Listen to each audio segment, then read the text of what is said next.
윤정인 할머니는 올해 75입니다. 평생을 악착같이 살아온 분이죠. 젊은 시절 남편을 일찍 여의고 혼자 힘으로 두 아들을 키웠습니다. 새벽부터 밤늦게까지 식당 일, 청소 일 가리지 않고 일했습니다. 손이 부르트고 허리가 휘어도 참았습니다. 아이들만큼은 배고프지 않게, 남들보다 부족하지 않게 키우고 싶었으니까요. 그렇게 모은 돈으로 작은 건물 하나를 장만했습니다. 서울 외곽의 3층짜리 상가 건물이었습니다. 시세가 오르면서 그 건물은 정인 할머니의 노후를 책임져 줄 든든한 자산이 되었습니다. 매달 들어오는 임대료로 편안한 노후를 보낼 수 있었죠. 하지만 정인 할머니에게는 돈보다 더 소중한 것이 있었습니다. 바로 손자 민수였습니다. 민수는 정인 할머니의 큰아들 부부가 교통사고로 세상을 떠난 후 할머니 손에서 자란 아이입니다. 당시 민수는 겨우 7살이었습니다. 갑작스럽게 부모를 잃은 아이는 몇 달 동안 말도 제대로 하지 못했습니다. 정인 할머니는 그런 민수를 가슴에 품고 키웠습니다. 밤마다 악몽에 시달리는 아이를 안아주고 학교 준비물 하나하나 챙기며 부모 역할을 대신했습니다. 민수는 할머니에게 세상의 전부였습니다. 할머니 역시 민수에게 유일한 가족이었죠. 둘째 아들은 일찍 미국으로 이민을 가서 연락이 끊긴 상태였으니까요. 그렇게 할머니와 손자는 서로에게 의지하며 살아왔습니다. 민수가 대학에 가고 취직하고 결혼할 때까지 정인 할머니는 뒤에서 묵묵히 지원했습니다. 결혼 자금도 신혼집 전세금도 모두 할머니가 댔습니다. 민수의 아내 소연은 처음에는 할머니를 잘 모셨습니다.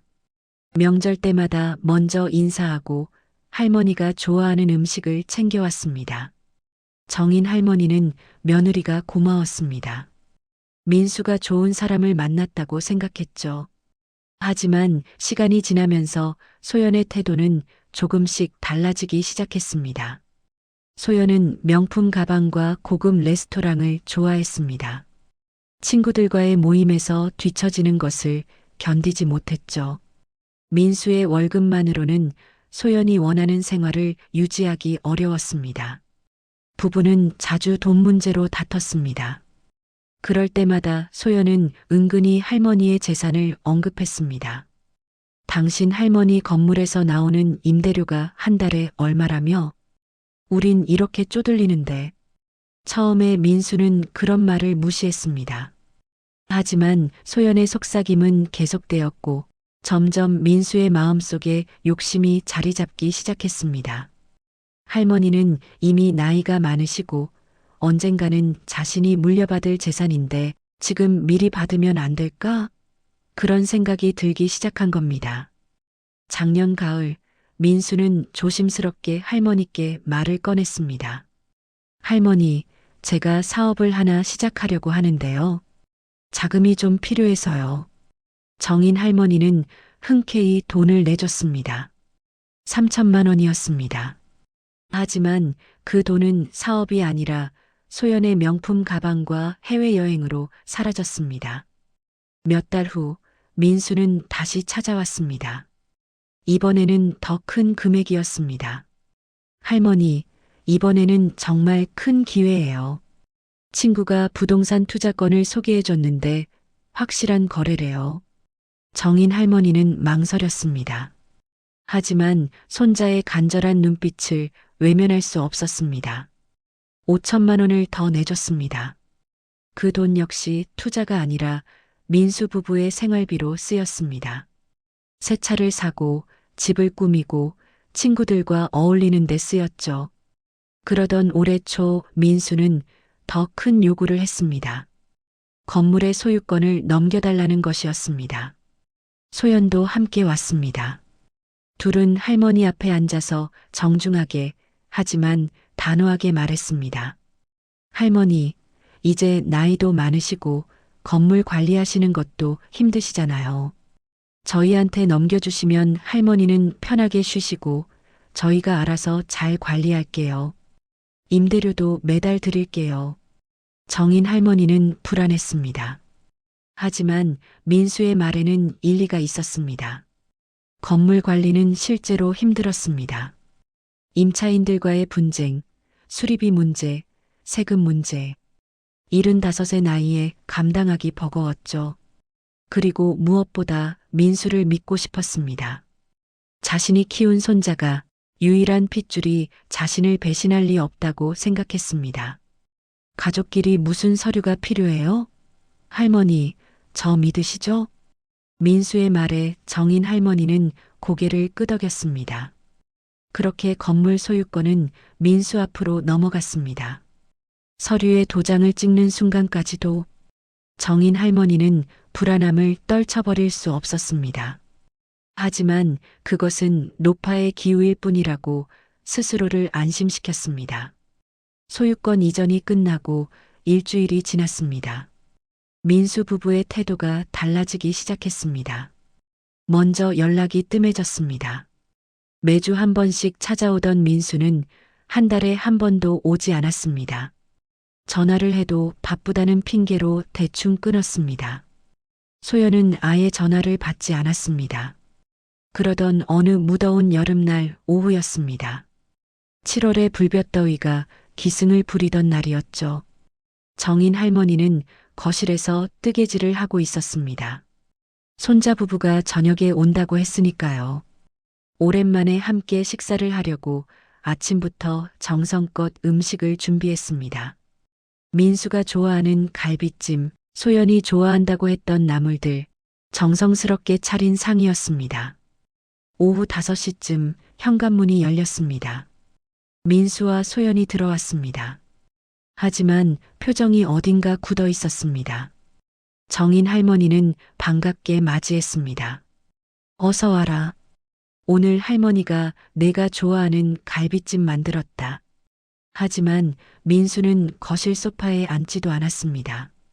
소연은 현관에 서서 팔짱을 낀 채 할머니를 내려다봤습니다. 이상한 기류가 흘렀습니다. 정인 할머니의 가슴이 철렁 내려앉았습니다. 민수가 입을 열었습니다. 할머니, 저희가 오늘 할 말이 있어서 왔어요. 무슨 말? 정인 할머니의 목소리가 떨렸습니다. 좋지 않은 예감이 들었습니다. 소연이 차갑게 말했습니다. 할머니, 이제 저희 둘만의 공간이 필요해요. 신혼인데 계속 이렇게 함께 살 수는 없잖아요. 정인 할머니는 잠시 이해가 되지 않았습니다. 신혼? 민수 부부는 결혼한 지 벌써 3년이 넘었습니다. 그리고 이 집은 정인 할머니의 집입니다. 건물은 넘겼지만 이 아파트는 여전히 할머니 명의였습니다. 무슨 말이니? 민수는 시선을 피하며 말했습니다. 할머니가 편하게 지내실 수 있는 집을 따로 알아볼게요. 작지만 깨끗한 원룸으로요. 그 순간 정인 할머니는 모든 것을 깨달았습니다. 건물을 빼앗긴 것도 모자라 이제 자신이 살던 집에서까지 쫓겨나는 것입니다. 손자가 자신이 목숨처럼 키운 그 아이가 이런 말을 하고 있습니다. 민수야, 이게 무슨 말이니? 이 집은 할머니 집이잖아. 그래서 따로 집을 구해드린다니까요. 할머니 혼자 살기에 딱 좋은 곳으로요. 소연이 끼어들었습니다. 할머니, 저희도 이제 아이 가질 생각이거든요. 그러려면 공간이 필요해요. 이 집이 제일 넓고 좋으니까 저희가 여기 살면 안 될까요? 정인 할머니는 다리에 힘이 풀렸습니다. 소파에 주저앉았습니다. 머릿속이 하얘졌습니다. 이것이 현실인지 꿈인지 구분이 되지 않았습니다. 자신이 평생 모은 재산을 넘긴 것이 고작 열흘 전입니다. 그리고 이제 집에서까지 쫓겨나는 것입니다. 할머니, 짐은 제가 싸드릴게요. 많지 않으시잖아요. 소연의 말은 이미 결정된 사실을 통보하는 것처럼 들렸습니다. 실제로 소연은 이미 할머니의 방에서 짐을 깨기 시작했습니다. 옷가지 몇 벌, 낡은 앨범 몇 권, 그것이 전부였습니다. 평생을 살아온 흔적이 작은 캐리어 하나에 담겼습니다. 민수는 끝까지 할머니와 눈을 마주치지 못했습니다. 고개를 돌린 채 어깨를 움츠린 채 서 있을 뿐이었습니다. 그 모습이 오히려 더 잔인했습니다. 미안함도 죄책감도 느끼면서도 결국 자신의 욕심을 선택한 것입니다. 정인 할머니는 아무 말도 할 수 없었습니다. 항의할 힘도 화를 낼 기력도 남아있지 않았습니다. 그저 멍하니 앉아서 소연이 자신의 짐을 싸는 것을 지켜볼 뿐이었습니다. 1시간 후 정인 할머니는 현관 앞에 서 있었습니다. 손에는 작은 캐리어 하나가 들려 있었습니다. 민수가 택시를 불렀습니다. 소연은 이미 안으로 들어가서 거실을 정리하고 있었습니다. 마치 정인 할머니가 처음부터 이 집에 살지 않았던 것처럼 흔적을 지우고 있었습니다. 할머니, 새 집 주소 나중에 문자 드릴게요. 짐 정리되면 연락하세요. 그것이 민수가 한 마지막 말이었습니다. 정인 할머니는 고개를 끄덕이지도 않았습니다. 그저 돌아서서 엘리베이터로 향했습니다. 뒤에서 현관문이 닫히는 소리가 들렸습니다. 그 소리가 마치 자신의 인생이 닫히는 소리처럼 느껴졌습니다. 택시 안에서 정인 할머니는 창밖을 바라봤습니다. 자신이 20년 넘게 살았던 아파트 단지가 점점 멀어졌습니다. 눈물이 났습니다. 하지만 소리내어 울 수는 없었습니다. 택시기사가 걱정할까봐, 민망할까봐 그저 눈물만 흘렸습니다. 내가 뭘 잘못한 걸까? 민수를 너무 사랑한 게 잘못인가? 재산을 물려준 게 잘못인가? 답은 없었습니다. 택시는 목적지도 없이 달렸습니다. 정인 할머니는 갈 곳이 없었습니다. 친구들은 대부분 세상을 떠났거나 요양원에 있었습니다. 둘째 아들은 미국에 있고 연락도 끊긴 지 오래였습니다. 이 넓은 세상에 자신이 기댈 곳이 없다는 사실이 절망적으로 다가왔습니다. 한참을 달리다가 기사님이 물었습니다. 어르신, 어디로 모셔다 드릴까요? 정인 할머니는 대답할 수 없었습니다. 어디로 가야 할지 몰랐습니다. 그때 문득 오래전 기억이 떠올랐습니다. 대학 시절 자신이 아끼던 후배가 있었습니다. 박윤서, 사회복지를 전공하던 학생이었죠. 졸업 후에도 가끔 연락을 주고받았습니다. 몇 년 전에 만났을 때 윤서는 사회복지재단을 운영하고 있다고 했습니다. 혹시 윤서에게 연락해 볼까? 하지만 자존심이 상했습니다. 이런 초라한 모습을 보이기 싫었습니다. 하지만 지금 자존심을 챙길 상황이 아니었습니다. 정인 할머니는 떨리는 손으로 휴대폰을 꺼냈습니다. 오래된 연락처를 찾았습니다. 박윤서, 번호가 아직 저장되어 있었습니다. 문자를 보냈습니다. 윤서야, 나 정인 선배야. 혹시 시간 괜찮으면 좀 만났으면 좋겠구나. 전송 버튼을 누르는 손가락이 떨렸습니다. 답장이 올까? 기억이나 할까? 하지만 몇 분 후 휴대폰이 울렸습니다. 선배님, 무슨 일이세요? 어디 계세요? 지금 만날 수 있어요. 윤서의 목소리는 여전히 따뜻했습니다. 정인 할머니는 그 순간 처음으로 울음을 터뜨렸습니다. 택시 안에서 전화기를 붙잡고 한참을 울었습니다.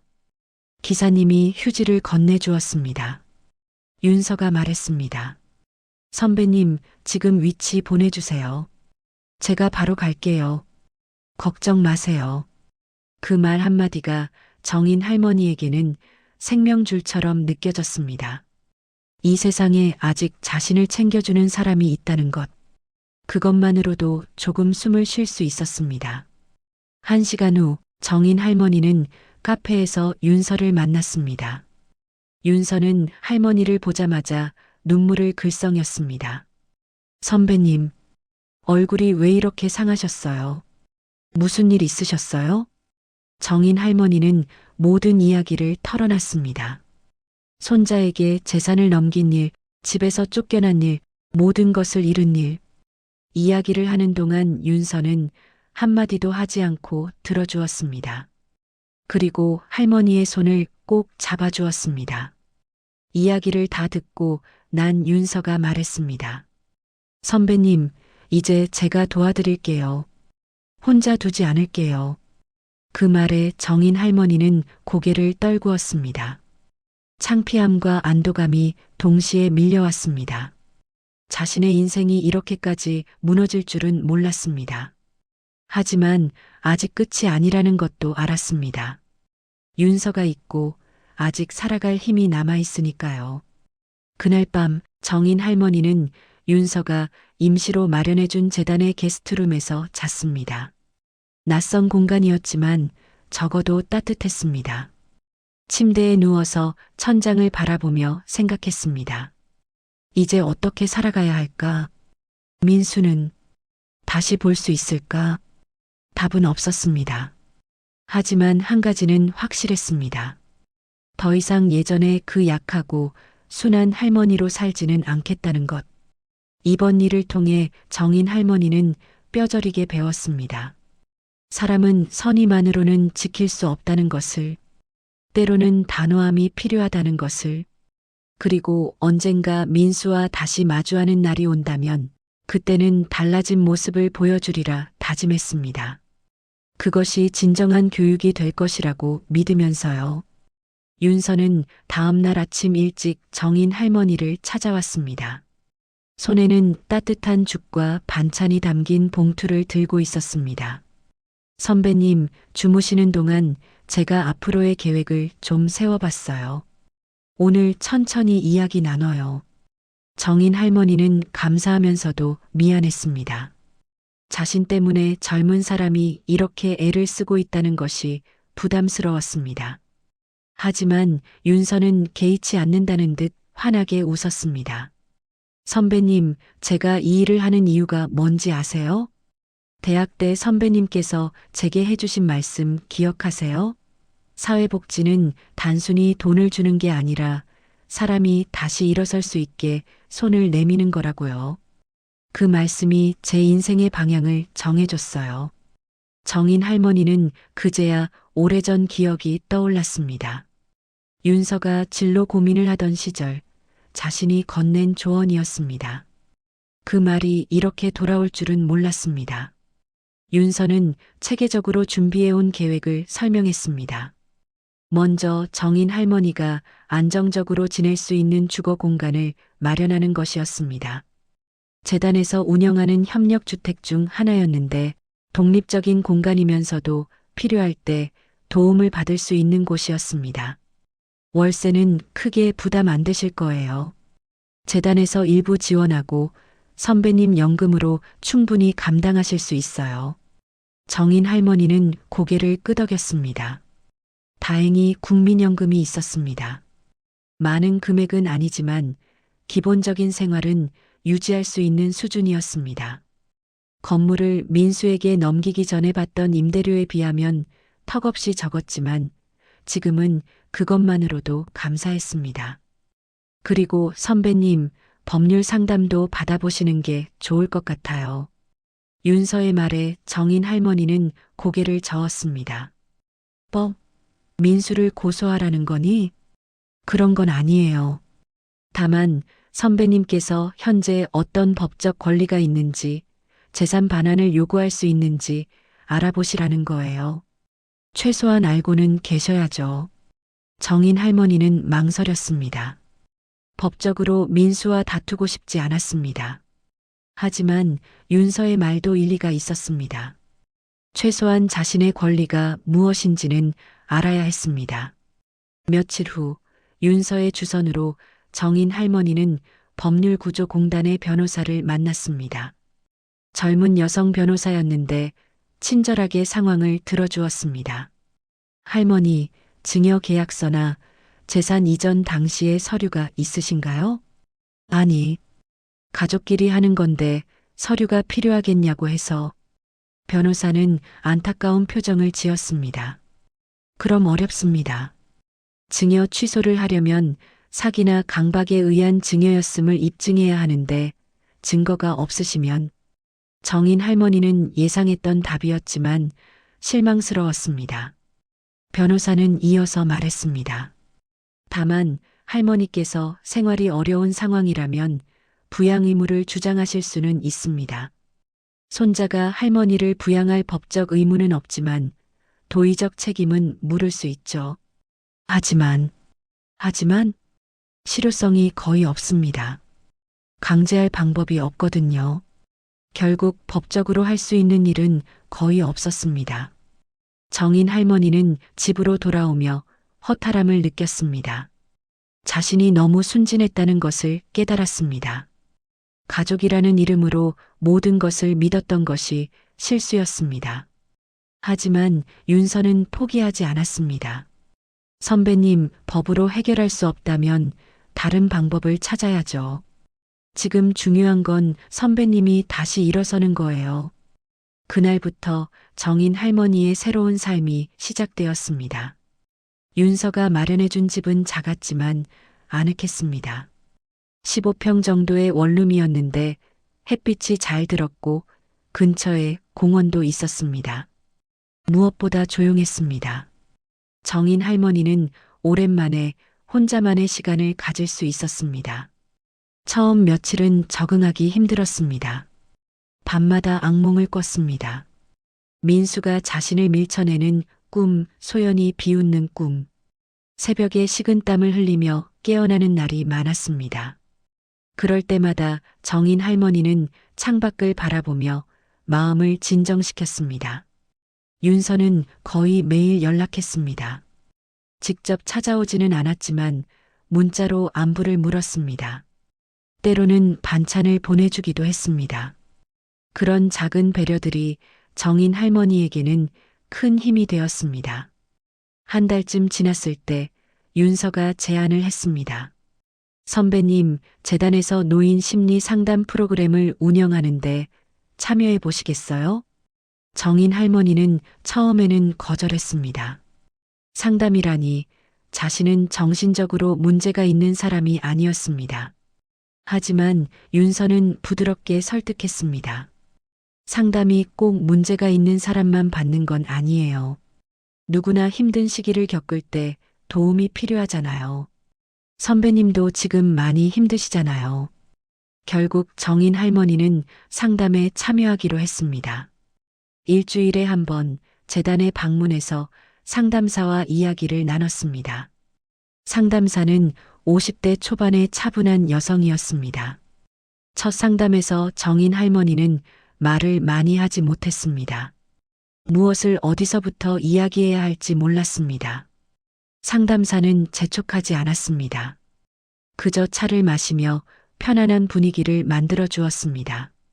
두 번째 상담부터 정인 할머니는 조금씩 마음을 열기 시작했습니다. 민수를 키운 이야기, 혼자 고생하며 살아온 이야기, 배신당한 이야기. 말을 하다 보니 눈물이 났습니다. 상담사는 조용히 휴지를 건네주며 기다려 주었습니다. 할머니, 많이 힘드셨겠어요. 평생을 바쳐 키운 손자에게 그런 일을 당하다니. 제가 뭘 잘못한 건가요? 너무 많이 준 게 잘못인가요? 상담사는 고개를 저었습니다. 잘못은 할머니께 있지 않아요. 사랑하는 마음이 잘못일 수는 없죠. 다만 상대방이 그 사랑을 당연하게 여기고 악용한 거예요. 그건 할머니 책임이 아니에요. 그 말을 듣는 순간 정인 할머니는 조금 숨이 트이는 기분이었습니다. 그동안 자신을 탓하며 살아왔습니다. 자신이 뭔가 잘못해서 이런 일이 생긴 거라고 생각했습니다. 하지만 상담사의 말을 듣고 보니 자신만의 잘못은 아니었던 것 같았습니다.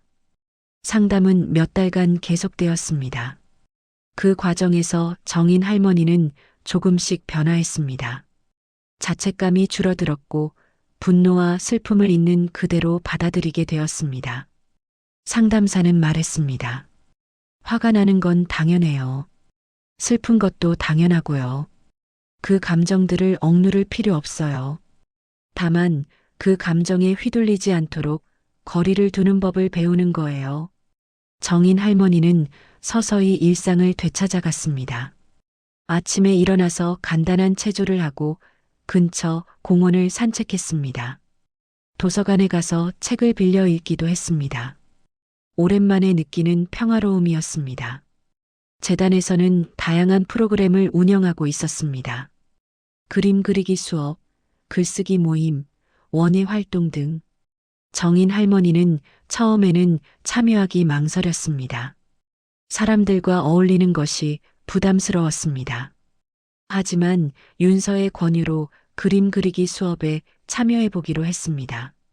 수업에는 비슷한 또래의 노인들이 여럿 있었습니다. 모두 각자의 사연을 가지고 있었습니다. 자식과의 갈등, 배우자와의 사별, 외로움과 질병. 하지만 그림을 그리는 동안만큼은 모두가 편안해 보였습니다. 정인 할머니는 처음으로 붓을 잡았습니다. 어색했지만 물감을 종이에 펴바르는 것이 묘하게 위안이 되었습니다. 선생님은 형태에 얽매이지 말고 자유롭게 그리라고 했습니다. 정인 할머니는 어린 시절 살던 시골 풍경을 그렸습니다. 푸른 산, 작은 개울, 농밭. 그림을 그리는 동안 마음이 차분해졌습니다. 수업이 끝나고 다른 수강생들과 차를 마시며 이야기를 나눴습니다. 60대 후반의 한 여성이 말했습니다. 저도 아들한테 배신당한 적 있어요. 돈을 빌려줬는데 갚지도 않고 연락도 끊었죠.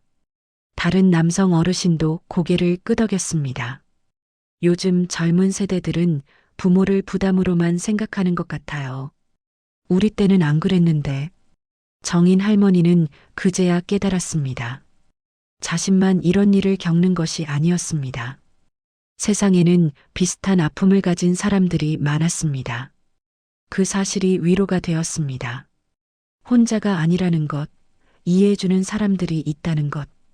그날부터 정인 할머니는 더 적극적으로 프로그램에 참여했습니다. 글쓰기 모임에도 나갔습니다. 자신의 이야기를 글로 쓰기 시작했습니다. 처음에는 서툴렀지만 쓰다 보니 생각이 정리되는 기분이었습니다. 글쓰기 선생님은 할머니의 글을 읽고 말했습니다. 할머니, 글에 진심이 느껴져요. 이런 이야기는 많은 사람들에게 공감을 줄 수 있을 것 같아요. 제 이야기가요? 누가 관심이나 있겠어요? 아니에요. 세상에는 비슷한 경험을 한 사람들이 많아요. 할머니의 이야기가 그들에게 위로가 될 수 있어요. 정인 할머니는 그 말을 곱씹었습니다. 자신의 아픔이 누군가에게 도움이 될 수 있다니 생각해 본 적 없는 일이었습니다. 계절이 바뀌어 가을이 왔습니다. 정인 할머니가 새로운 삶을 시작한 지 석 달이 지났습니다. 이제는 아침에 일어나는 것이 두렵지 않았습니다. 하루하루가 조금씩 의미 있게 느껴졌습니다. 물론 여전히 민수 생각이 났습니다. 밤에 잠들기 전 그 아이는 잘 지내고 있을까 궁금했습니다. 윤서에게 조심스럽게 물어봤습니다. 윤서야, 혹시 민수가 어떻게 지내는지 알 수 있을까? 윤서는 잠시 망설이다가 말했습니다. 선배님, 정말 알고 싶으세요? 응. 그래도 내가 키운 아이인데. 궁금하구나. 윤서는 며칠 후 조용히 정보를 전해줬습니다. 민수 부부는 건물을 담보로 큰 대출을 받았다고 했습니다. 사업을 확장한다는 명목이었지만 실제로는 사치스러운 생활을 유지하는 데 쓰고 있었습니다. 새 외제차를 샀고 고급 아파트로 이사했고 해외여행을 자주 다녔습니다. 건물에서 나오는 임대료로는 대출 이자도 감당하기 어려운 상황이에요. 곧 문제가 생길 것 같아요. 정인 할머니는 복잡한 심정이었습니다. 한편으로는 그것 봐라 싶었고 다른 한편으로는 걱정이 되었습니다. 결국 자신이 평생 모은 재산이 저렇게 허무하게 사라지고 있는 것입니다. 선배님, 지금은 개입하시면 안 돼요. 윤서의 단호한 말에 정인 할머니는 고개를 끄덕였습니다. 알아. 지금 내가 나서봤자 또 이용당하기만 할 거야. 하지만 너무 걱정되는구나. 그 마음 이해해요. 하지만 선배님, 지금은 선배님 자신을 챙기셔야 해요. 민수 씨는 이제 어른이에요. 스스로 책임져야 할 나이죠. 정인 할머니는 알고 있었습니다. 윤서의 말이 맞다는 것을. 하지만 마음이 그렇게 간단히 정리되지 않았습니다. 어느 날 오후 공원을 산책하던 정인 할머니는 벤치에 앉아 쉬고 있었습니다. 멀리 자신이 살던 동네 방향을 바라봤습니다. 직선거리로는 그리 멀지 않았지만 이제는 완전히 다른 세계처럼 느껴졌습니다. 옆 벤치에 같은 그림 수업을 듣는 김할머니가 앉았습니다. 오늘 날씨 참 좋네요. 그러게요. 두 사람은 한동안 말없이 앉아 있었습니다. 김할머니가 조심스럽게 물었습니다. 정인 씨, 요즘 표정이 많이 밝아지셨어요. 처음 봤을 때보다. 그래요? 제가? 네. 처음에는 참 어두워 보이셨는데 요즘은 웃는 일도 많으시고. 정인 할머니는 자신도 모르게 변화하고 있었던 것입니다. 매일 작은 일상을 살아가면서 새로운 사람들을 만나면서 조금씩 회복되고 있었습니다. 힘든 일이 있으셨던 것 같던데 괜찮으세요? 정인 할머니는 잠시 망설이다가 고개를 끄덕였습니다. 아직도 가끔은 힘들어요. 하지만 이제는 조금씩 나아지고 있는 것 같아요. 다행이네요. 시간이 약이라고 하잖아요. 시간이 약. 그 말이 맞는지는 모르겠지만 적어도 시간은 상처를 무디게 만들어주는 것 같았습니다. 처음에 그 날카로운 아픔은 이제 둔탁한 쓰림으로 바뀌었습니다. 그날 저녁 정인 할머니는 일기를 썼습니다. 글쓰기 선생님이 매일 짧게라도 쓰라고 권했던 것입니다. 오늘은 공원에서 김할머니를 만났다. 내 표정이 밝아졌다고 했다. 나도 모르게 변하고 있는 걸까? 여전히 민수 생각이 나지만 예전처럼 가슴이 미어지지는 않는다. 이제는 조금 멀리서 바라볼 수 있는 것 같다. 슬프지만 그래도 살아갈 수 있다는 것을 알았다. 일기를 쓰고 나니 마음이 한결 가벼워졌습니다. 정인 할머니는 창밖을 바라보며 생각했습니다. 지금 이 순간 민수는 무엇을 하고 있을까? 자신을 떠올리기는 할까? 아니면 완전히 잊었을까? 답은 알 수 없었습니다. 하지만 한 가지는 확실했습니다. 자신은 더 이상 민수에게 매달리지 않을 것이라는 것. 혹시 그 아이가 다시 찾아온다 해도 예전처럼 무조건 받아주지는 않을 것이라는 것. 그것이 자신을 지키는 길이고 어쩌면 민수를 위하는 길일 수도 있다는 것을 이제는 알았습니다. 민수와 소연의 삶은 겉으로 보기에는 화려했습니다. 새로 이사한 강남의 아파트는 50평이 넘었고 주차장에는 새로 뽑은 외제차가 서 있었습니다. 소연은 명품 가방을 들고 백화점을 누볐고 민수는 친구들과 고급 레스토랑에서 저녁을 먹었습니다. 하지만 그 화려함 뒤에는 심각한 문제가 숨어 있었습니다. 건물을 담보로 받은 7억 원의 대출, 그리고 매달 불어나는 이자. 건물에서 나오는 임대료는 월 500만 원 정도였는데 대출 이자만 월 400만 원이 넘었습니다. 게다가 관리비, 세금을 제하고 나면 남는 돈이 거의 없었습니다. 민수의 월급은 세후 400만 원 정도였습니다. 원래는 충분한 금액이었지만 지금의 생활 수준을 유지하기에는 턱없이 부족했습니다. 아파트 월세가 250만 원, 외제차 할부금이 150만 원, 소연의 카드값이 평균 200만 원. 계산이 맞지 않았습니다. 처음에는 몰랐습니다. 통장에 돈이 있었으니까요. 건물 매매 대출을 받으면서 생긴 여윳돈이었습니다. 그 돈으로 차를 사고 집을 꾸미고 여행을 다녔습니다. 하지만 그 돈은 생각보다 빨리 바닥났습니다. 반년 후 민수는 처음으로 통장 잔고를 확인하고 식은땀을 흘렸습니다. 남은 돈이 500만 원도 되지 않았습니다. 다음 달 대출 이자를 내고 나면 집세를 낼 돈이 없었습니다. 그날 밤 민수는 소연에게 조심스럽게 말했습니다. 여보, 우리 좀 아껴 써야 할 것 같아. 소연은 드라마를 보다가 귀찮다는 듯 대답했습니다. 왜? 돈 없어? 아니, 그게 아니라 지출이 너무 많은 것 같아서. 당신 할머니 건물 있잖아. 임대료 들어오는데 뭐가 문제야? 그게 대출 이자 내고 나면 별로 안 남아. 소연은 그제야 리모컨을 내려놓고 민수를 쳐다봤습니다. 그럼 대출을 갚든지, 건물을 팔든지. 건물을 팔아? 그럼 우리 재산이. 재산은 무슨. 어차피 지금도 빚투성이잖아. 빚 갚고 남는 돈으로 작은 거 하나 사면 되지. 민수는 할 말을 잃었습니다. 소연의 말이 틀린 것은 아니었습니다. 하지만 할머니가 평생 모은 건물을 그렇게 쉽게 팔 수는 없었습니다. 그건 마지막 보루 같은 것이었습니다. 하지만 상황은 점점 나빠졌습니다. 건물 임대료마저 제때 들어오지 않기 시작했습니다. 1층 편의점이 폐업했고 2층 사무실은 임대료를 2개월째 밀렸습니다. 민수는 임차인들에게 독촉을 했지만 경기가 어렵다는 말만 들을 뿐이었습니다.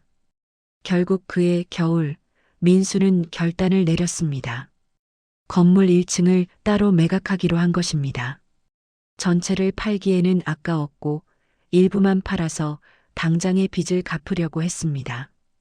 부동산 중개인을 통해 매수자를 찾았고 1층 상가를 3억 원에 팔았습니다. 3억 원. 큰 돈이었습니다. 민수는 그 돈으로 대출 일부를 갚고 밀린 이자를 정리했습니다. 그러고도 1억 원 정도가 남았습니다. 드디어 숨통이 트이는 것 같았습니다. 하지만 그 여유는 오래가지 못했습니다. 소연은 남은 돈으로 또 다른 소비를 시작했습니다. 새 가구를 들이고 피부과 시술을 받고 친구들과의 모임에서 비싼 선물을 사줬습니다. 민수는 말리고 싶었지만 그동안 고생했다는 소연의 말에 차마 강하게 나서지 못했습니다. 반년 후 또다시 돈이 바닥났습니다. 이번에는 더 심각했습니다. 2층과 3층의 임대료만으로는 대출 이자도 감당할 수 없었습니다. 민수는 결국 2층도 매각했습니다. 이번에는 2억 5천만 원을 받았습니다. 할머니의 건물은 이제 3층 한 개 층만 남았습니다. 그나마도 임대료가 제때 들어오지 않아 수입이 불안정했습니다. 민수는 밤마다 잠을 이루지 못했습니다. 이렇게 계속 팔다 보면 결국 아무것도 남지 않을 것 같았습니다. 소연과의 관계도 악화되었습니다. 돈 문제로 다투는 횟수가 잦아졌습니다. 서로를 비난했습니다. 당신이 사업 확장한다고 했잖아. 그래서 대출 받은 거 아니야. 내가 언제 그랬어? 당신이 좋은 집으로 이사 가자고 했잖아. 할머니한테 미리 건물 받지 말 걸 그랬어. 괜히 받아서 세금만 더 내고. 그럼 당신은 할머니 건물로 뭐 했어? 명품이나 사드리고. 말다툼은 점점 격해졌습니다. 이웃집에서 들릴 정도로 소리를 질렀습니다. 그러다가 지쳐서 각자 방에 들어가 문을 닫았습니다. 말을 섞지 않는 날이 며칠씩 계속되었습니다. 그러던 어느 날 밤 소연이 먼저 입을 열었습니다. 할머니는 지금 어디 계시는 거야? 민수는 대답하지 않았습니다. 사실 그도 몰랐습니다. 할머니를 내보낸 후 연락을 한 번도 하지 않았습니다. 처음에는 미안함 때문이었고 시간이 지나자 무관심으로 바뀌었습니다. 전화라도 해봐. 혹시 도와달라고. 할머니한테? 지금? 그럼 어쩌라고? 우리 이러다 다 망하는 거야. 민수는 기가 막혔습니다. 할머니한테서 모든 것을 빼앗아 놓고 이제 와서 또 도움을 청하라니. 하지만 다른 방법이 없었습니다. 은행에서는 더 이상 대출을 해주지 않았고 친구들도 이미 여러 번 돈을 빌려줘서 더는 어려웠습니다. 민수는 떨리는 손으로 할머니의 번호로 전화를 걸었습니다. 신호음이 길게 울렸습니다. 하지만 할머니는 받지 않았습니다. 다시 걸어도 마찬가지였습니다. 문자를 보냈습니다. 할머니, 저 민수예요. 전화 좀 받아주세요. 하지만 답장은 오지 않았습니다. 하루, 이틀, 일주일이 지나도 할머니는 연락이 없었습니다. 소연은 초조해졌습니다. 할머니 친구들한테 연락해봐. 어디 계신지 물어보라고.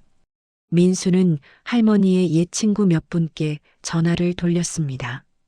하지만 모두 모른다고 했습니다. 어떤 분은 냉랭하게 말했습니다. 정인 씨한테 무슨 일 있었어요? 그동안 연락도 없더니 갑자기 찾으시네. 민수는 할 말이 없었습니다. 전화를 끊고 나니 더 막막했습니다. 한 달 후, 민수는 결국 은행에서 독촉을 받기 시작했습니다. 대출 이자를 2달째 연체한 것입니다. 신용등급이 떨어졌고 추가 연체 시 법적 조치를 취하겠다는 경고를 받았습니다. 소연은 불안에 휩싸였습니다. 이러다 우리 집까지 빼앗기는 거 아니야? 그럴 리가. 아니, 그럴 수도. 민수도 확신할 수 없었습니다.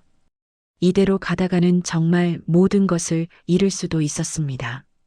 절박한 마음에 민수는 할머니를 직접 찾아 나서기로 했습니다. 소연도 함께 나섰습니다. 할머니가 갈 만한 곳들을 돌아다녔습니다. 예전에 다니시던 성당, 친구분들이 사는 동네, 복지관. 하지만 할머니의 행적을 아는 사람은 아무도 없었습니다. 복지관 직원은 고개를 저으며 말했습니다. 정인 할머니요? 몇 달 전부터 안 보이시던데요. 어디 가셨는지 저희도 몰라요. 민수 부부는 한 달 가까이 할머니를 찾아다녔습니다. 하지만 허사였습니다. 할머니는 마치 세상에서 사라진 것처럼 흔적이 없었습니다. 그 와중에도 빚은 계속 불어났습니다. 은행에서는 더 이상 기다려줄 수 없다며 담보 건물에 대한 경매 절차를 시작한다고 통보했습니다. 민수는 패닉에 빠졌습니다. 경매로 넘어가면 시세보다 훨씬 낮은 가격에 팔리고 그러면 빚을 다 갚지도 못할 것이었습니다. 민수는 마지막으로 남은 3층 상가마저 급하게 내놓았습니다. 금매로 나가면서 시세보다 낮게 받을 수밖에 없었습니다. 2억 원. 원래 시세의 70%밖에 되지 않는 가격이었습니다. 할머니의 건물이 완전히 사라졌습니다. 평생을 모아 일군 자산이 손자의 손에서 2년도 안 되어 완전히 증발한 것입니다. 민수는 그제야 자신이 무슨 일을 저질렀는지 실감했습니다.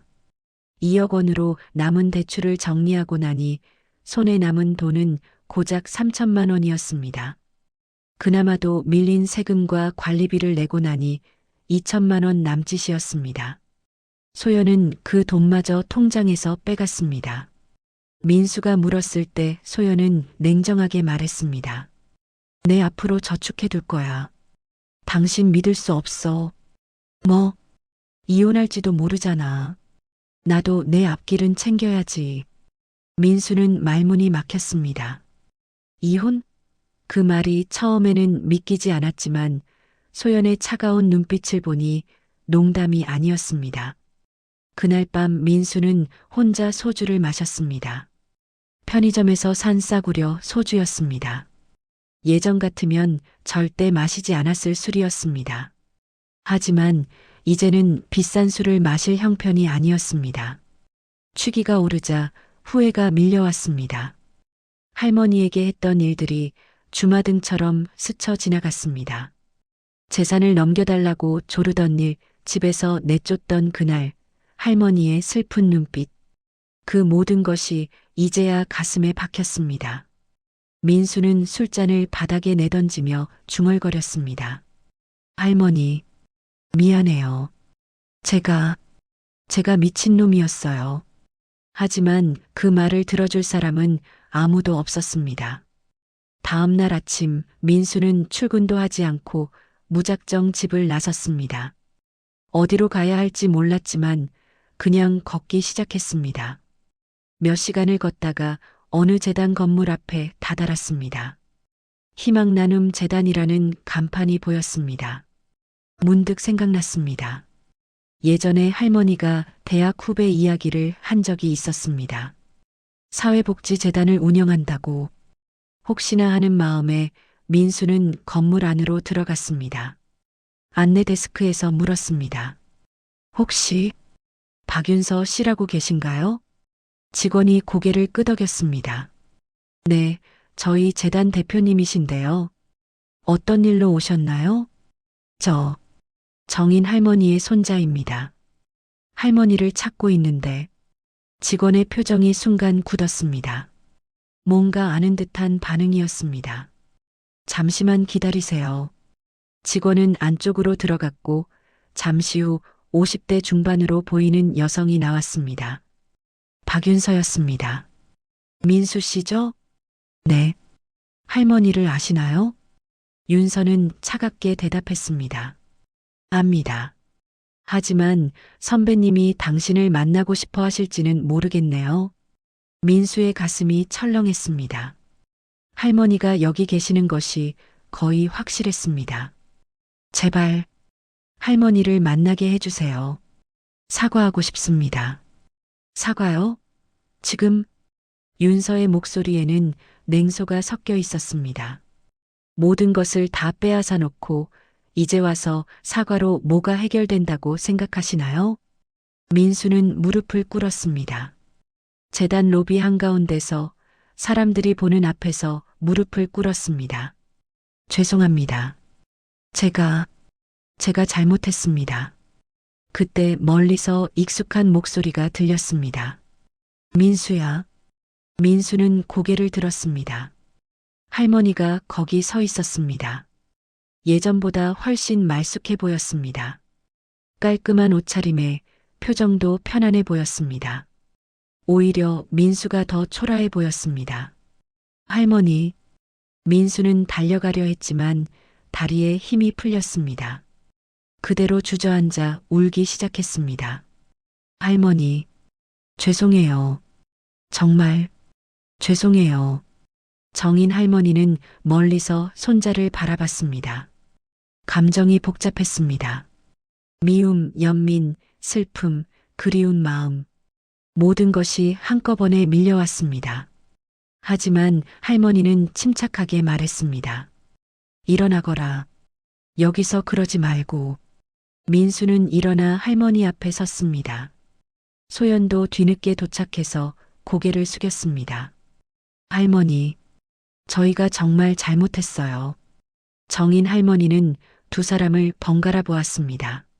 한 번에 모든 것을 용서할 수는 없었습니다. 하지만 그렇다고 완전히 외면할 수도 없었습니다. 먼저 이야기부터 들어보자. 윤서야, 상담실을 써도 되겠니? 윤서는 망설이다가 고개를 끄덕였습니다. 선배님이 괜찮으시다면요. 네 사람은 조용한 상담실로 들어갔습니다. 민수 부부는 그동안 있었던 일을 모두 털어놨습니다. 건물을 팔아치운 것, 빚에 허덕인 것, 관계가 무너진 것, 모든 것을 정인 할머니는 말없이 들었습니다. 화가 났습니다. 하지만 동시에 안타까웠습니다. 결국 이 아이들도 피해자였습니다. 욕심이라는 감정의 피해자. 이야기를 다 듣고 난 할머니가 물었습니다. 그래서 이제 어쩌려고 나를 찾아온 거니? 민수는 머뭇거리다 말했습니다. 도와주셨으면 합니다. 도와달라고? 무엇을? 저희 지금 정말 힘듭니다. 빚도 남아있고 생활도 어렵고. 정인 할머니는 한숨을 쉬었습니다. 예상했던 대답이었습니다. 그래, 내가 다시 돈을 주면 되는 거구나. 민수는 고개를 들지 못했습니다. 정인 할머니는 천천히 말했습니다. 민수야, 내가 지금 돈이 있다고 쳐도 너희에게 다시 줘야 할까? 너희는 내게 받은 모든 것을 다 날려버렸다. 그리고 나를 버렸지. 그런데 이제 힘들다고 다시 와서 손을 벌리는 거야. 이게 맞는 일이니? 민수는 울먹이며 대답했습니다. 아니에요. 맞지 않아요. 하지만 할머니 말고는 기댈 곳이 없어요. 정인 할머니는 잠시 눈을 감았습니다. 마음이 흔들렸습니다. 하지만 윤서가 한 말이 떠올랐습니다. 지금 도와주시면 또 같은 일이 반복될 겁니다. 할머니는 단호하게 말했습니다. 민수야, 나는 너를 도울 거다. 하지만 방법이 달라. 예. 이번에는 내가 그냥 돈을 주지 않을 거야. 대신 너희가 스스로 일어설 수 있도록 도울 거다. 민수는 이해하지 못하는 표정이었습니다. 정인 할머니는 윤서를 바라보며 고개를 끄덕였습니다. 윤서가 말했습니다. 민수 씨, 소연 씨, 두 분이 정말 변하고 싶으시다면 저희 재단의 회복 프로그램에 참여하시겠어요? 회복 프로그램이요? 네. 빚상담, 재무교육, 직업훈련, 심리상담까지 포함된 종합 프로그램입니다. 최소 3년은 참여하셔야 해요. 민수는 망설였습니다. 3년이라는 시간이 길게 느껴졌습니다. 하지만 다른 선택지가 없었습니다.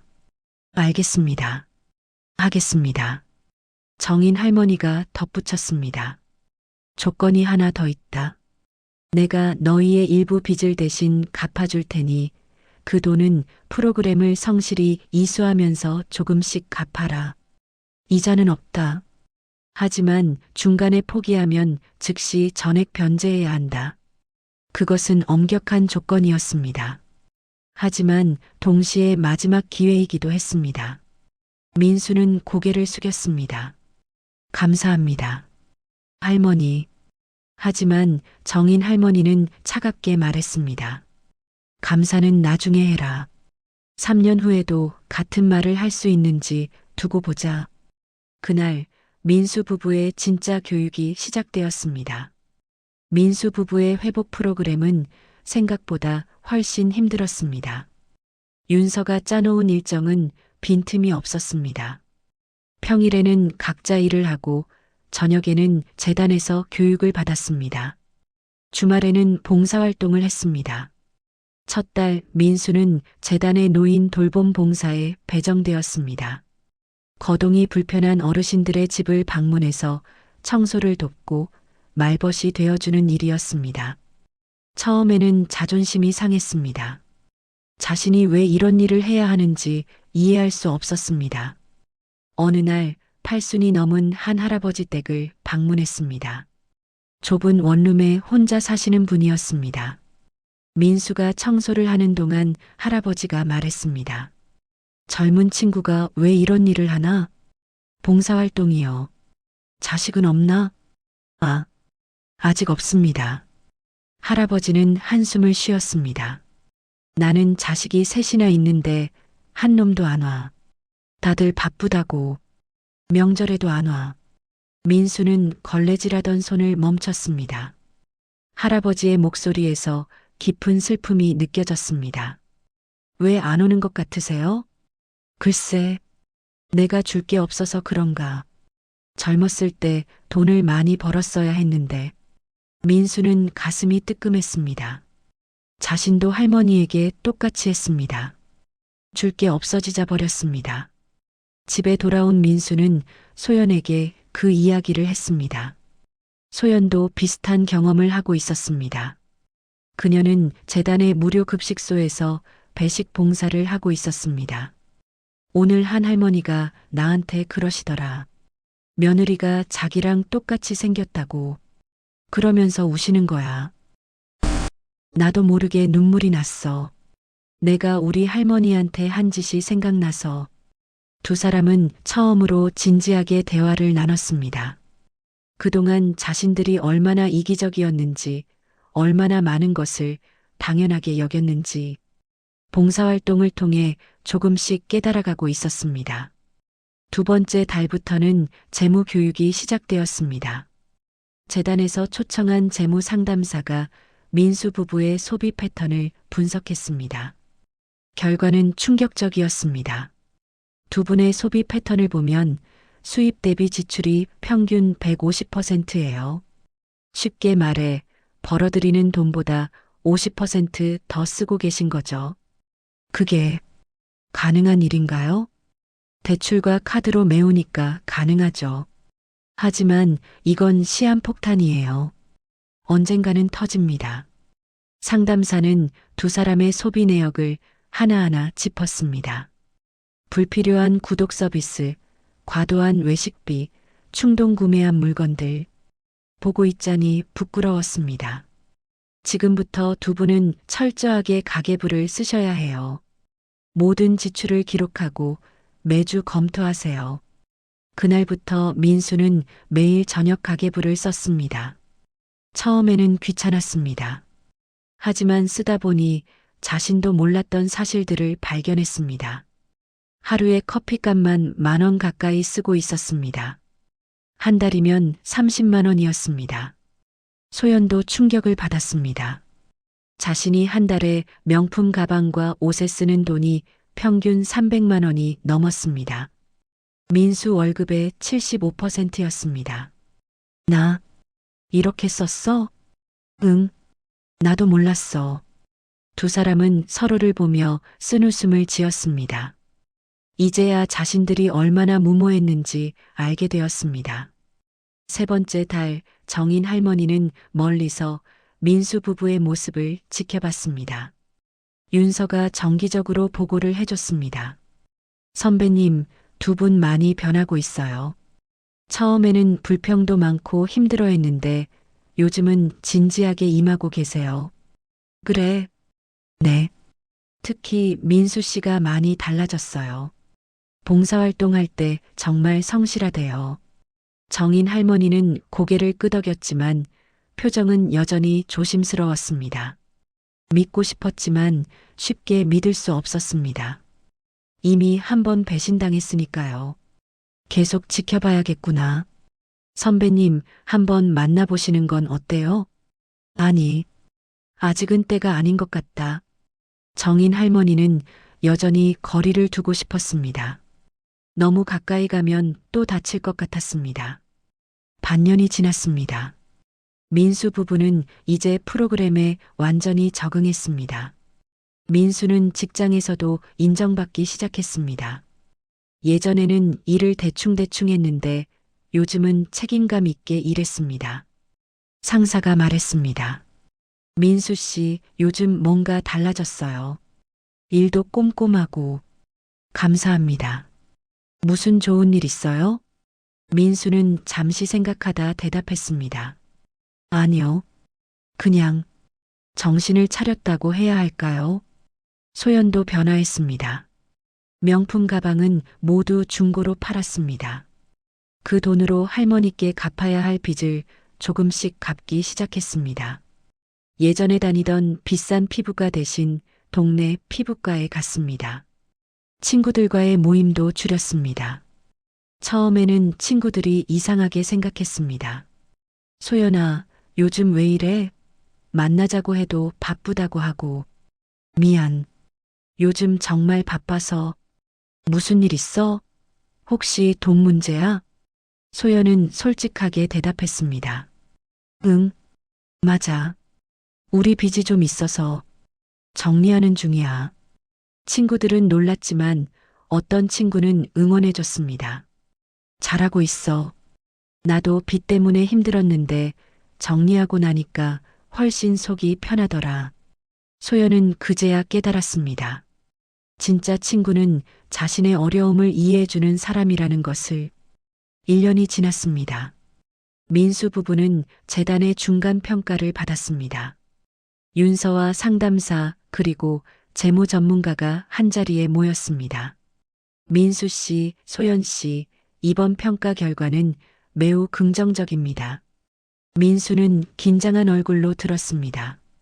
두 분 모두 프로그램을 성실하게 이수하셨고 특히 재무관리 부분에서 눈에 띄는 개선을 보이셨어요. 1년 전과 비교하면 저축률이 30%까지 올랐습니다.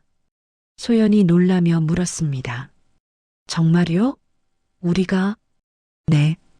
불필요한 지출을 대폭 줄이고 계획적으로 소비하신 덕분이에요. 민수는 가슴이 뭉클했습니다. 1년 전만 해도 상상도 못했던 일이었습니다. 그리고 봉사활동 평가도 훌륭합니다. 두 분 모두 적극적으로 참여하셨고 특히 민수 씨는 어르신들께 많은 사랑을 받고 계신다고 들었어요. 민수는 부끄러운 듯 고개를 숙였습니다. 요즘 봉사활동이 힘들지 않았습니다. 오히려 어르신들을 만나는 것이 즐거웠습니다. 그분들의 이야기를 들으며 많은 것을 배웠습니다. 마지막으로 심리 상담 결과입니다. 상담사가 말했습니다. 두 분의 관계도 많이 개선되었어요. 1년 전에는 서로를 비난하고 책임을 떠넘기셨는데 지금은 협력하고 지지해주고 계시죠. 소연이 민수의 손을 잡았습니다. 민수도 꽉 잡았습니다. 그동안 정말 많은 일이 있었습니다. 다투고 울고 힘들어했습니다. 하지만 함께 이겨냈습니다.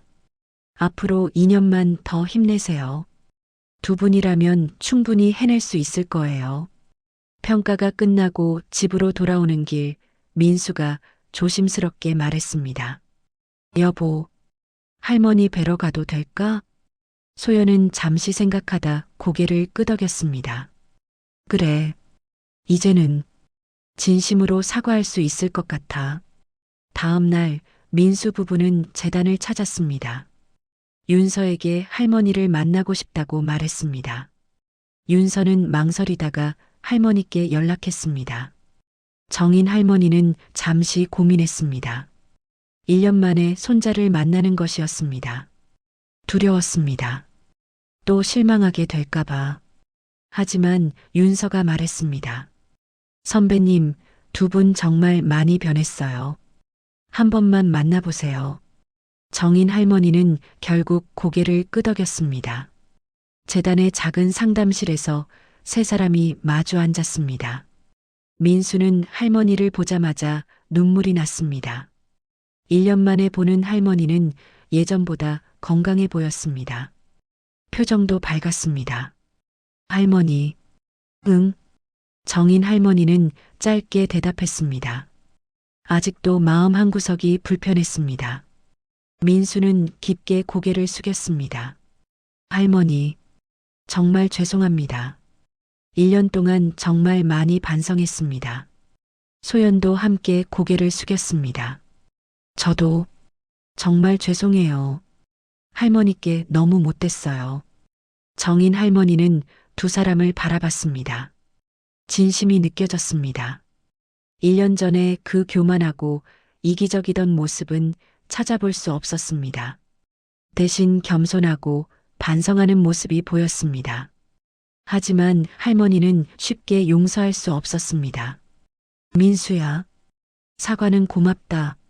하지만 아직은 너희를 완전히 믿을 수가 없구나. 민수는 고개를 들었습니다. 할머니의 눈빛에는 여전히 경계심이 남아 있었습니다. 알아요. 저희가 할머니 신뢰를 완전히 무너뜨렸으니까요. 하지만 저희 정말 달라지고 있어요. 그래. 윤서한테 들었다. 1년 동안 잘해왔다고. 네.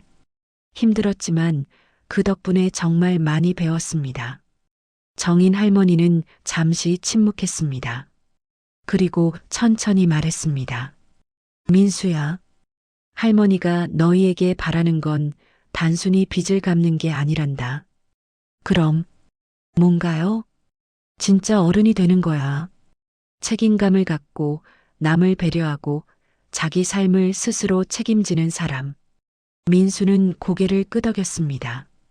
할머니께서 이렇게 교육 프로그램을 만들어주신 이유를 이제 알 것 같아요. 그냥 돈을 주셨으면 저희는 또 똑같이 날려버렸을 거예요. 정인 할머니는 처음으로 미소를 지었습니다.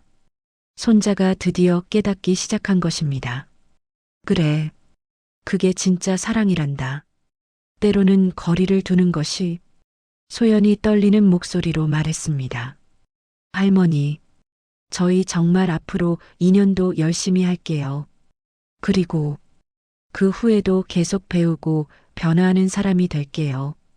정인 할머니는 소연의 손을 가만히 잡아주었습니다. 믿는다. 너희라면 할 수 있을 거야. 그날 만남은 길지 않았습니다. 할머니는 아직 더 지켜보고 싶었습니다. 민수 부부도 이해했습니다. 신뢰는 하루아침에 회복되는 것이 아니니까요. 2년이 더 흘렀습니다. 그동안 민수 부부는 묵묵히 프로그램을 이수했습니다. 어려운 순간도 많았습니다. 민수가 회사에서 구조조정 대상이 될 뻔했고 소연이 건강 문제로 입원한 적도 있었습니다. 하지만 포기하지 않았습니다. 재단 봉사도 계속했습니다. 민수는 이제 노인 돌봄 봉사의 리더가 되어 있었습니다. 새로 들어온 봉사자들을 교육하고 어르신들과의 관계를 조율했습니다. 어르신들은 민수를 아들처럼 따랐습니다.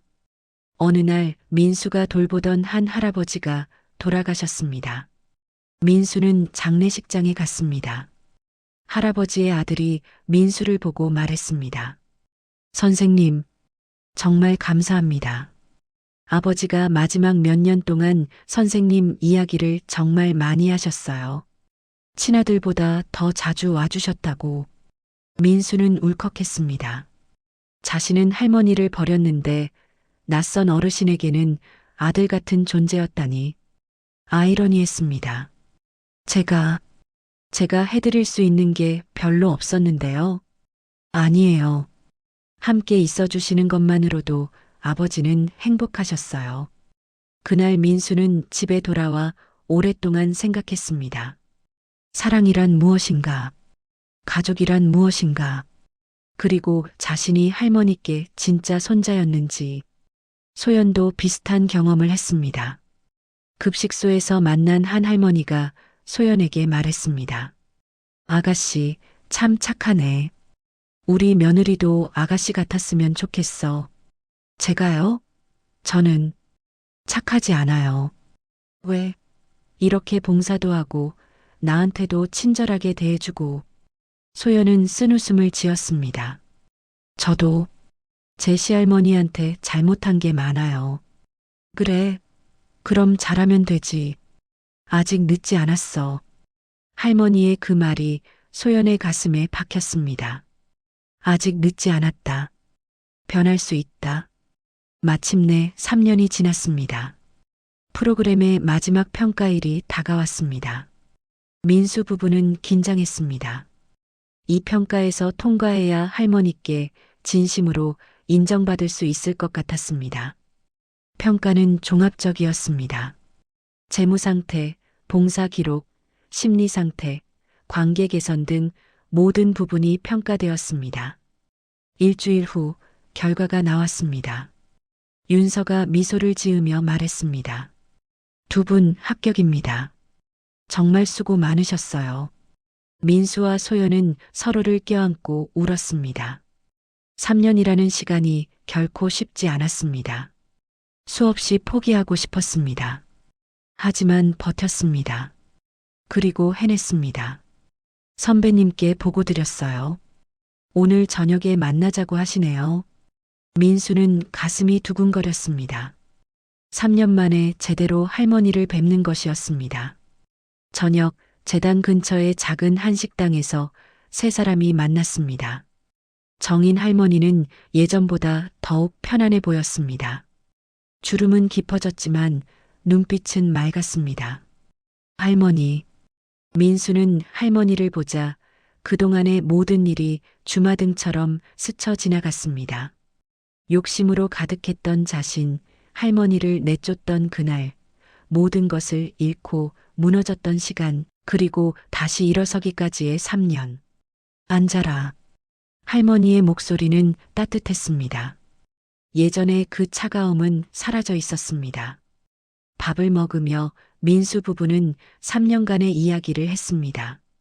힘들었던 일, 배운 것들, 변화한 모습들. 할머니는 말없이 들었습니다. 때로는 고개를 끄덕이고 때로는 미소를 지었습니다. 식사가 끝나고 할머니가 말했습니다. 민수야, 할머니가 이제 하나 물어봐도 되겠니? 네, 할머니. 너는 지금 행복하니? 민수는 잠시 생각했습니다. 3년 전과 지금을 비교해 봤습니다. 3년 전에는 외제차를 타고 넓은 집에 살고 비싼 옷을 입었습니다. 하지만 불안했고 불행했습니다. 지금은 평범한 차를 타고 작은 집에 살고 검소하게 삽니다. 하지만 네, 할머니, 지금이 훨씬 행복합니다. 왜? 제가 이제 제 삶을 제대로 살고 있다는 걸 아니까요. 빚에 쪼들리지 않고 허세 부리지 않고 진짜 소중한 게 뭔지 알면서요. 정인 할머니는 눈가가 촉촉해졌습니다. 소연도 말했습니다. 할머니, 저도 할머니께 진심으로 감사드려요. 그때 그냥 돈을 주셨으면 저희는 지금쯤 완전히 망했을 거예요. 이렇게 교육해 주셔서 정말 감사합니다. 정인 할머니는 두 사람의 손을 잡았습니다. 할머니가 너희에게 준 건 돈이 아니란다. 다시 일어설 수 있는 기회였어. 그걸 잘 살려준 건 너희 자신이야. 민수는 눈물을 흘렸습니다. 할머니, 용서해 주세요. 그때 정말 잘못했어요. 알아. 그리고 할머니도 용서한다. 그 말을 듣는 순간 민수는 3년간 짊어졌던 짐이 내려가는 기분이었습니다.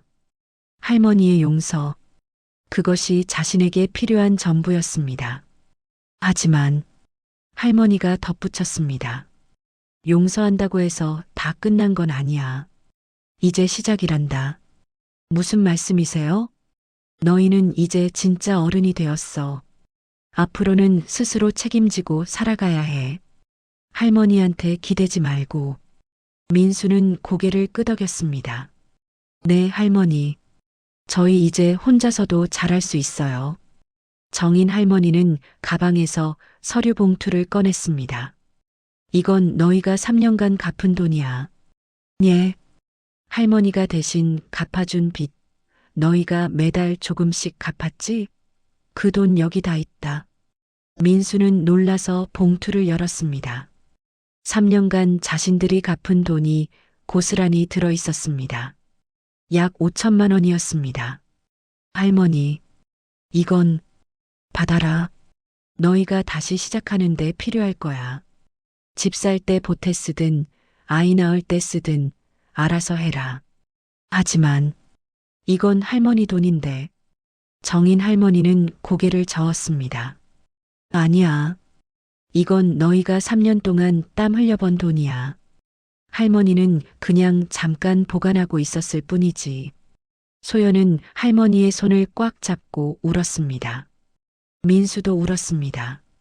할머니는 끝까지 자신들을 생각해주고 계셨던 것입니다. 그리고 하나 더. 할머니가 다른 서류를 꺼냈습니다. 너희가 팔아치운 건물 3층 있었지? 할머니가 다시 샀다. 예. 그게 무슨. 할머니 명의로 사놨어. 임대료는 할머니가 받을 거고 나중에 할머니가 세상 떠나면 그때 너희한테 상속될 거야. 민수는 고개를 저었습니다. 할머니, 저희는 이제 할머니 재산 바라지 않아요. 알아. 그래서 지금 주는 거 아니야. 할머니가 살아있는 동안은 할머니 돈이야. 너희는 너희 힘으로 살아. 알았지?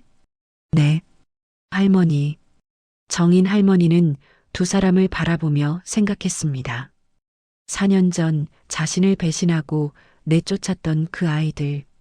그때는 정말 원망스러웠습니다. 하지만 지금은 다릅니다. 그 일이 있었기에 민수는 진짜 어른이 될 수 있었습니다. 먼 발치에서 지켜본다는 건 버린다는 뜻이 아니구나. 사랑하기에 때로는 멀리 서 있어야 하는 거지. 할머니는 천천히 일어서며 말했습니다. 이제 할머니는 가봐야겠다. 너희도 집에 가거라. 할머니, 저희가 바래다 드릴게요. 아니야. 할머니 혼자 갈 수 있어. 너희는 너희 집으로 가. 민수 부부는 할머니가 식당을 나서는 모습을 지켜봤습니다. 뒷모습이 여전히 굳건해 보였습니다. 4년 전보다 훨씬 더 당당해 보였습니다. 민수가 중얼거렸습니다. 할머니, 정말 대단한 분이야. 응, 우리가 할머니한테 진짜 많은 걸 배웠어. 두 사람은 손을 잡고 집으로 돌아갔습니다. 작은 집이었지만 빛없는 집이었습니다. 화려하지 않지만 평화로운 삶이었습니다. 그날 밤 민수는 일기를 썼습니다. 3년 전부터 써온 일기장이었습니다. 오늘 할머니를 만났다. 할머니는 나를 용서해 주셨다.